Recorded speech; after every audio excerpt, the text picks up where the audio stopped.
A me piace pensare che sia più un risultato importante, in quanto ritengo Oderzo una squadra ben strutturata, ha un mix tra giovani e giocatori più esperti interessante, ovviamente la prevalenza è giovane, però giovane di qualità. Mi soffermo sulla vittoria. La vittoria è stata difficoltosa nei primi due quarti, difensivamente su quello che avevamo preparato abbiamo fatto un po' di fatica, un po' per merito dell'Oderzo, un po' per così non avevamo preso le misure giuste sulle 2 o 3 cose che avevamo preparato difensivamente contro 2 o 3 situazioni che faceva l'Oderzo in attacco. Invece nel terzo quarto abbiamo stretto le maglie, ci siamo riordinati in spogliatoio, abbiamo capito qual era il piano partita che dovevamo mettere in campo già nel primo quarto, siamo partiti forte e abbiamo poi caratterizzato il finale della partita, il risultato è uscito un po' così. Sono contento che ho avuto l'opportunità di avere una rotazione ampia, di aver fatto giocare anche i giovani per dargli la soddisfazione in quanto in settimana ci danno una mano per allenarci bene e di conseguenza bene.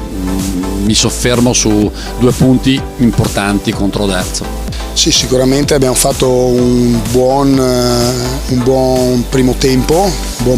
con buone percentuali, buone soluzioni offensive in ritmo e provando a imporre alcune nostre idee difensive. Purtroppo il secondo tempo non siamo riusciti a farlo, ci è mancato molta continuità, ma questa è una nostra problematica purtroppo degli ultimi periodi, visto i tanti infortuni che ci stanno un po' perseguitando, quindi ci manca un po' di continuità nel rendimento per tutto l'arco della partita